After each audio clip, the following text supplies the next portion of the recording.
당뇨인들의 마지막 희망. 믿고 먹던 음료수. 바로 제로 음료수들이죠. 그런 제로 음료수들이 최근 논란이 되고 있는데요.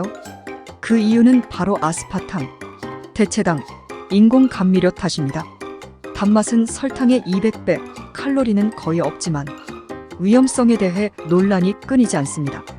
건강에 안 좋다, 발암물질이라는 정보들, 과장되었다, 거짓이다 반박하는 정보 또한 많습니다.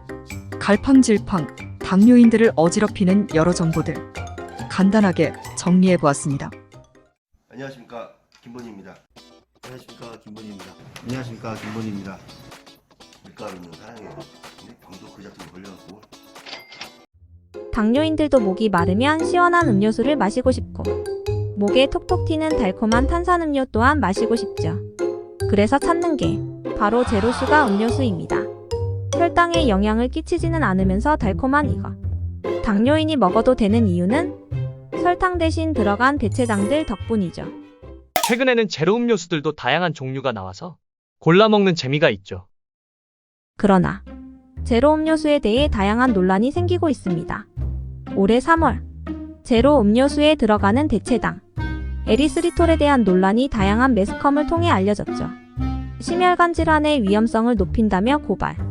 그러나 이에 반박하는 자료들도 차례차례 나왔죠. 오히려 에리트리톨이 항산화제라는 연구 결과도, 심혈관 질환을 개선한다는 연구 결과도 확인. 오히려 매스컴에 고발된 연구 결과가 편향적이라는 지적도 나왔습니다. 이렇게 대체당 제로슈가 음료수에 대한 논란은 끊이지 않습니다. 그리고 이번에 확인해드릴 논란은 바로 아스파탐에 대한 논란입니다. 아, 저도 그거 뉴스에서 봤어요. 발암물질로 등록된다고 하던데요? 아스파탐. 이계양약을 개발하던 중 우연히 발견된 물질로 설탕의 200배에 달하는 단맛.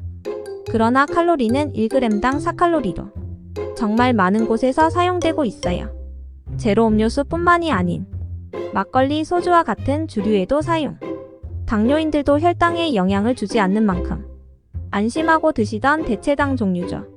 그러나 최근 다양한 곳에서 논란이 되고 있는 물질입니다. 저도 걱정되더라고요.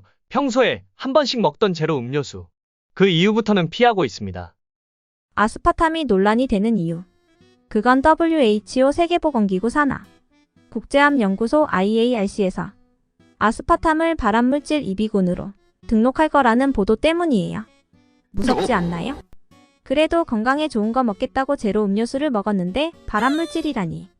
이를 증명하는 다양한 연구 결과도 확인됩니다. 작년 3월 프랑스 연구팀이 성인 10만여 명의 식단 정보를 통해 아스파탐에 대해 연구를 한 결과 아스파탐을 섭취 시 암 위험이 15% 높아졌다고 전했어요. 그 외에도 심혈관 질환 등등 다양한 곳에 악영향을 준다는 연구 결과까지. 지금까지 내가 독극물을 먹은 기분이 들기도 해요. 그런데 논란이 된다는 건 이거에 반박하는 주장이 있다는 건가요? 네, 맞습니다. 우선 짚고 넘어가야 하는 건 발암물질 2비군에 등록된다는 부분입니다. 바로 발암물질 2비군. 단어만 들으면 매우 무섭죠. IARC 기준 발암물질 단계는 크게 5가지로 나뉘어요. 암과 무관한 물질은 4군, 발암 여부가 정해지지 않은 물질은 3군.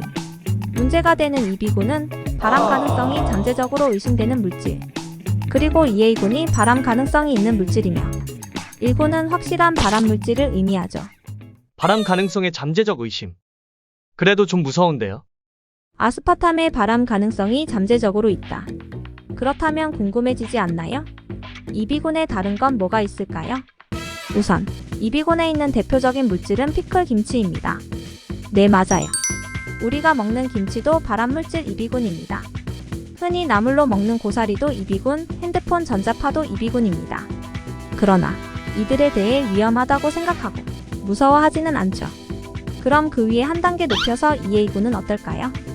돼지고기, 소고기를 포함한 적색육이 2A군입니다. 바삭한 튀김 요리도 2A 등급이죠. 야근, 교대 근무 또한 발암물질 2A 등급입니다. 어떠세요? 의외로 흔히 먹거나 주변에서 쉽게 볼 수 있는 물질들이죠. 거기에 더해 담배나 음주, 그리고 가공육의 햇빛의 경우 확실한 발암물질인 1군에 속해 있습니다. 그렇다 해도 조금 찝찝한 건 어쩔 수 없지 않나요? 하다못해 65도 이상의 뜨거운 물 또한 EA군에 속해 있어요. 즉 사람들이 주장하는 건 EB군이라 하더라도 너무 무서워하지 않아도 된다는 거예요. 식약처 기준 아스파탐의 국내 허용치는 몸무게 1kg당 40mg, 60kg을 기준으로 2400mg 섭취할 수 있으며 제로콜라 355ml에 함유된 아스파탐은 87mg. 그러니 총 27캔 정도 마셔야 한계치라는 거죠. 제로콜라 27캔. 이거 한 달 동안 마셔도 못 마시는 양 아닌가요? 몸에 영향을 미치기에는 섭취량이 매우 적다는 거죠. 이렇게까지 말한다면 뭔가 설득되는 건 조금 있네요. 덮어두고 아스파탐이 건강하다 라고 주장하는 사람은 없습니다. 일정량을 지켜 먹으면 괜찮다는 거죠. 당뇨인들도 마찬가지입니다. 대체당이니 마음껏 먹어도 된다고 생각하기 쉽지만 양은 꼭 지켜주셔야 합니다. 지난 5월 WHO에서는 아스파탐을 포함한 대체당을 대상으로 총 283개의 연구 결과를 확인, 제2형당뇨병, 고혈압, 심장병 등의 사망 위험에 대해 경고했어요. 결국 대체당이라고 하더라도 마음껏 먹을 수는 없는 거죠. 다만 연관성에 대해 정확하지 않은 만큼 조건부라고 여지를 남겼죠. 즉 결론. 당뇨인들이 아스파탐에 의존하는 건 절대 금지. 그러나 한 번씩 생각날 때 드시는 건 괜찮다. 구독과 좋아요는 사랑입니다.